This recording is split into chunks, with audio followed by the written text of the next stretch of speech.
उस व्यक्ति का अपने दिल से धन्यवाद कर रहा हूं, उनका बहुत बहुत शुक्रिया। आप जो साथी यहाँ आए हैं, आज की बैठक की जो पृष्ठभूमि है, आज हम लोग क्यों मिल रहे हैं। आज से करीब 8-10 दिन पहले मैंने अपने मुसलमान साथियों से ये पूछा कि भाई आज के तारीख में मुसलमानों का क्या नजरिया है जन सुराज को लेकर, क्योंकि पिछले 3-4 महीनों से हम लोगों ने, खासकर व्यक्तिगत तौर पर मैंने, मुसलमानों के साथ जो रास्ता रखना है, जो बातचीत करनी है, जो संवाद स्थापित करना है, उसमें जानबूझकर थोड़ी कटौती की है। मैं जब पैदल चलता था तो हर प्रखंड में वहां के मुसलमान साथियों को बुलाकर जन सुराज के बारे में एक बात करता था।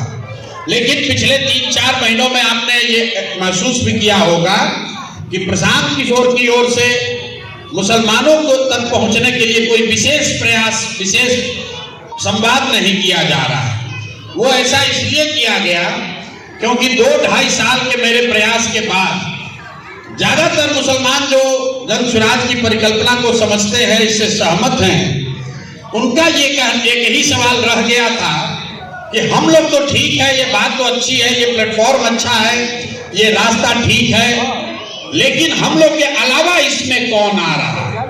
ये एक बड़ी चिंता, बड़ा सवाल मुसलमानों के मन में रहा है। इसलिए मैंने जब बिहार बदलाव यात्रा शुरू की है तो मई महीने में अपने टीम को मैंने बताया कि भाई सभा चाहे जहां भी हो, अभी हम लोग मुसलमानों के जो इलाके हैं उनको थोड़ा छोड़ दिया जाए। पहले हम लोग हिंदुओं के इलाके में सभा करें और मुस्लिम भाइयों को वहां निमंत्रित करें, उनको आप ये दिखाएं कि देखो कि इस पूरे प्रयास से बिहार में कितनी बड़ी आबादी जुड़ रही है। कोई एक जाति विशेष का आदमी नहीं जुड़ रहा, कोई एक धर्म विशेष का आदमी नहीं जुड़ रहा। आप में से जो लोग भी थोड़ी बहुत भी राजनीतिक सामाजिक सक्रियता रखते हैं, आपके इलाके में जो जन सुराज की सभा हुई है, बिहार बदलाव की सभा हुई है, मैं दावे के साथ कह सकता हूं कि एप्पल टू एप्पल, मतलब अगर गांव में सभा हुई है तो उस गांव में इससे बड़ी सभा किसी ने नहीं हाल फिलहाल में की है। अगर प्रखंड में सभा हुई है तो उस प्रखंड में उससे बड़ी सभा किसी ने नहीं की है। अगर विधानसभा में सभा हुई तो विधानसभा में उससे बड़ी सभा किसी की नहीं हो रही है। ये जो लोग आ रहे हैं, यही वो लोग हैं जो मुन्ना जी बता रहे हैं, जो घबराहट पैदा कर रहे हैं, जो भाजपा वाले कंबल ओढ़कर सोए हुए थे।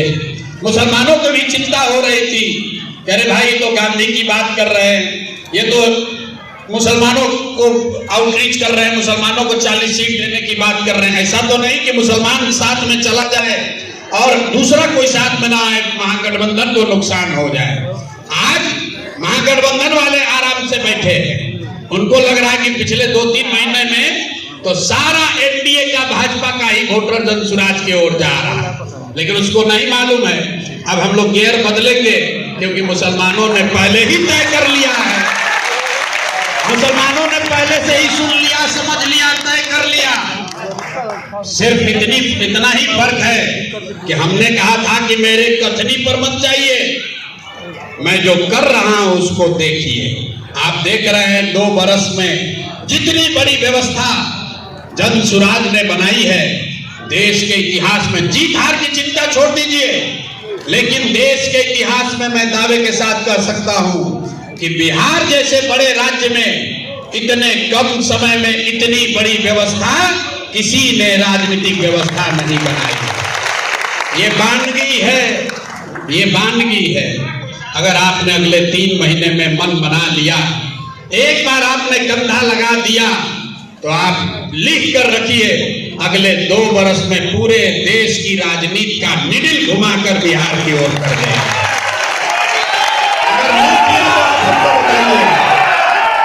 आपकी सारी चिंता 29 तक नहीं पहुंचने देंगे, 27 में ही मामला निपटा दिया जाएगा।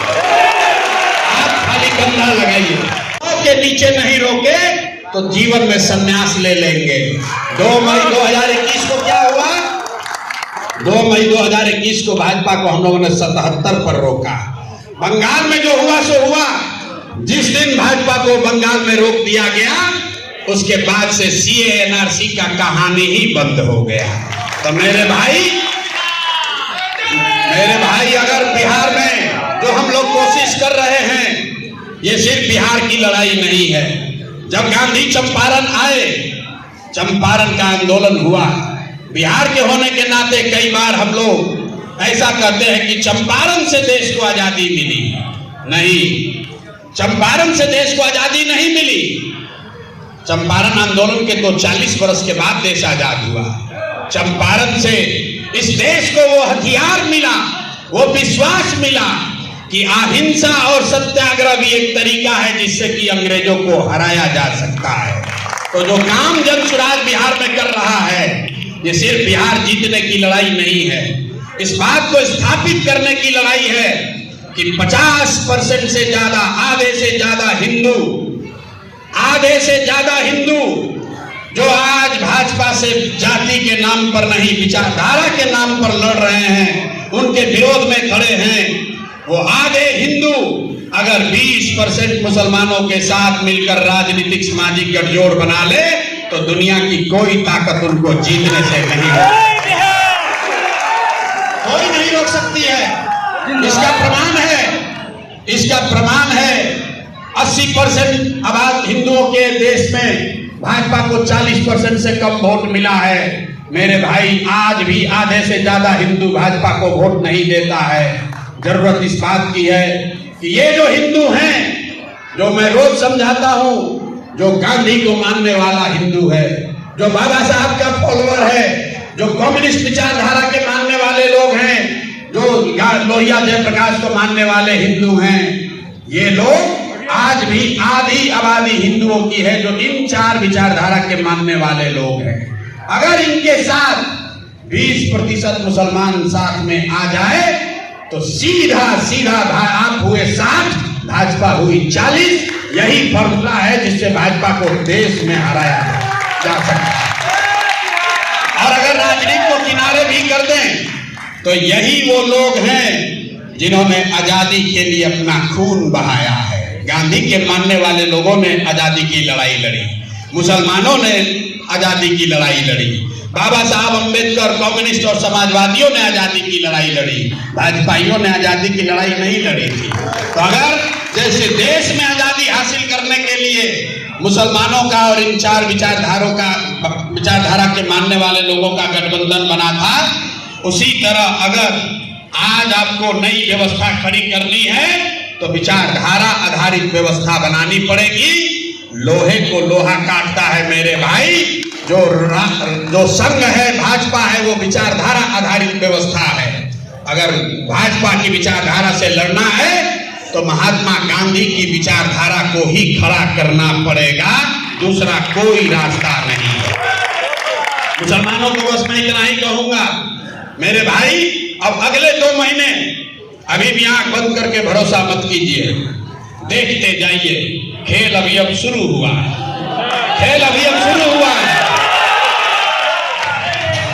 आपको याद दिलाना चाहता हूं, 2015 में मैंने 2 जून 2015 को शुरुआत करी थी।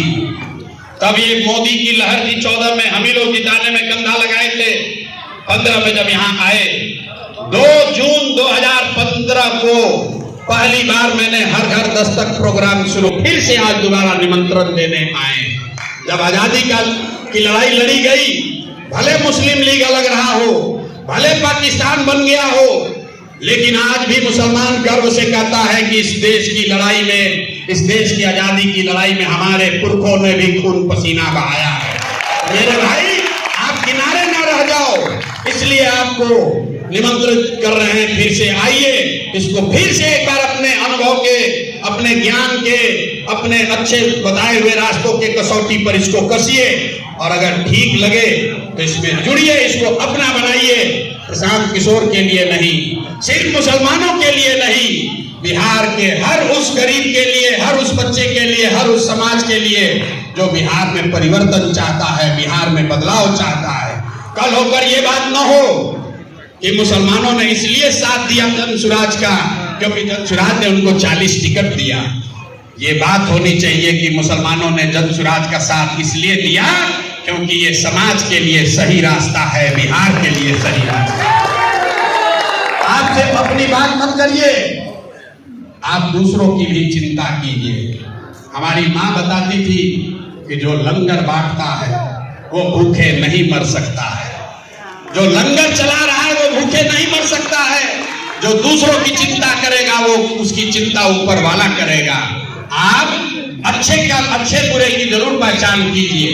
अगर हम लोगों में कोई गलती है, कमी है, उसको जरूर बताइए। अगर हम लोग की ईमानदारी और शुद्धता में, हम लोग के प्रयास में कोई कमी नहीं है, अगर उसमें आपको सच्चाई और ईमानदारी दिखती है तो आप इसमें जुड़िए।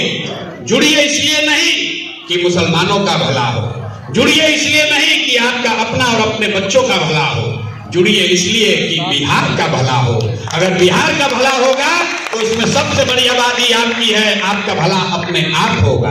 अगर बिहार से पलायन रुकेगा तो सबसे ज्यादा मुस्लिम बच्चे ही होंगे जो अपना घर परिवार छोड़कर बाहर नहीं जाएंगे। अगर बिहार से गरीबी कम होगी तो सबसे ज्यादा आपकी आमदनी बढ़ेगी। अगर बिहार में शिक्षा सुधरेगा तो सबसे ज्यादा मुसलमानों की हालत सुधरेगी। और सबसे बढ़कर पूरे देश में बिहार के, आज जैसे हम कहानी सुना रहे हैं बंगाल के, मुर्शिदाबाद के, मालदा के मुसलमानों का, वैसे ही पूरे देश में ये कहानी, ये किस्से कहे जाएंगे कि जो मुसलमान 30 बरस तक लालटेन के साथ किरासन तेल बनकर जलते रहे, 3 बरस तक उन्होंने जनसुराज को जांचा, परखा, देखा और फिर देखने समझने के बाद जिस दिन उनको लगा कि नहीं ये सही रास्ता है, उसके बाद मुसलमानों में कोई हिचकिचाहट नहीं रही। मुसलमानों ने इसको अपने कंधे पर बैठाकर आगे पार कराया। ये बात आपसे आग्रह करने वोट मत दीजिए, आपके वोट की बड़ी कीमत है। एक SIR के लिए इतनी लड़ाई हो रही है, कितने मुसलमानों का नाम कट जाएगा? जरा घर पे बैठकर ध्यान से सोचिए। अगर 100 में 10 मुसलमानों का नाम कट जाएगा, आप इतनी चिंता कर रहे हैं, लेकिन जिनका 90 का नाम है वो कैसे वोट देंगे, इसकी चिंता कोई नहीं कर रहा है। अगर वो 90 भी ठान ले कि हमको परिवर्तन करना है तो 10 का अगर नाम कट भी जाएगा तो भी हम लोग हारेंगे नहीं, तो भी जीत कर आएंगे। तो नाम जुड़ना चाहिए, लेकिन हर परिस्थिति में डरना नहीं है। SIR पे हमने कई महीनों से कहा, आप जाकर देख लीजिएगा, सत्य को कोई प्रमाण की जरूरत नहीं है। जो मैंने कहा कल वही सुप्रीम कोर्ट ने कहा कि SIR करना चुनाव आयोग का अधिकार है। मैं नहीं चाहता हूं कि कोई मुसलमान कहे कि अधिकार नहीं। जैसे ही आप कहोगे, आपको कहेगा कि शरणार्थी, ये सब घुसपैठिया को लाना चाहता है। SIR करना चुनाव आयोग का अधिकार है, लेकिन उस अधिकार में यह शामिल है कि जब उस अधिकार का उपयोग कीजिए तो किसी गलत के नाम आप काट नहीं सकते हैं। जिसका नाम काटिए उसका नाम प्रकाशित करो, उसको मौका दो ताकि वो कागज पत्तर लाकर दिखा सके, पूरा समय दो। इसलिए SIR से डरिए मत। चुनाव आयोग को नागरिकता तय करने का कोई अधिकार नहीं है। ये मैं नहीं कह रहा हूं, सुप्रीम कोर्ट ने आज से 4 साल पहले कह दिया। तो आपको ये डराया जा रहा है, अरे SIR में नाम कट जाएगा। ये डर की राजनीति से निकलिए और उस बात को फिर से अपने जीवन में लागू कीजिए कि अल्लाह को छोड़कर किसी से डरने की जरूरत आपको नहीं है।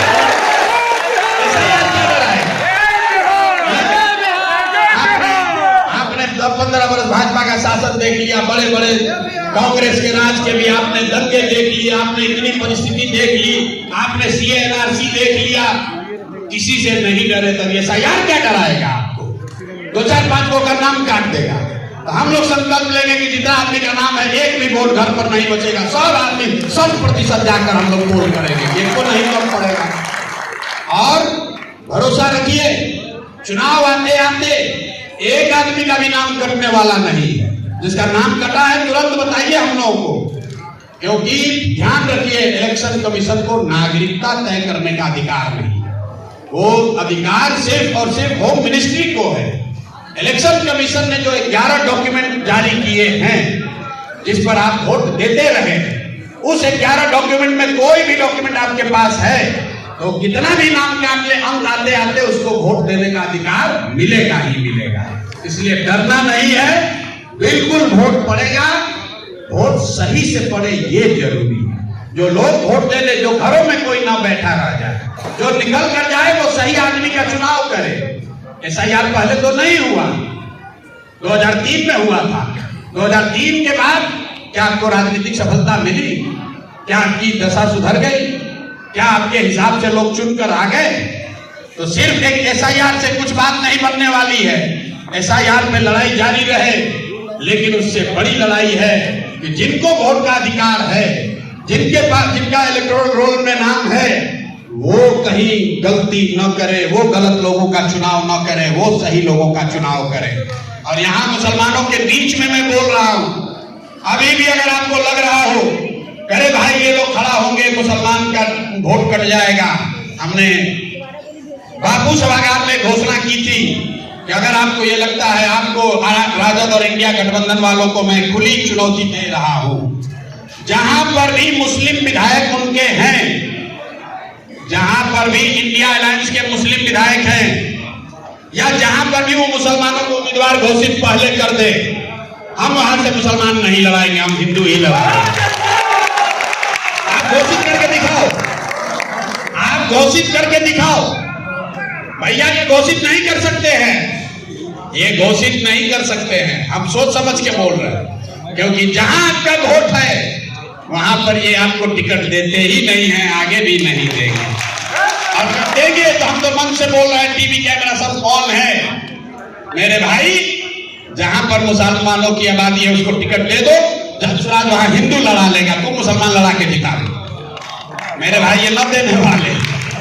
जहां पर आपकी 60,000, 70,000, 80,000, 1 लाख की आबादी है, वहां पर ये अपना दूसरा लड़ाते हैं। और जहां 30,000, 40,000 की जहां आपकी आबादी है, वहां आपको लड़ाता है। आप चुनाव हार जाते हैं, आपके मन में भी धीरे धीरे बात बन गया है कि मुसलमान तो नहीं लड़ेगा।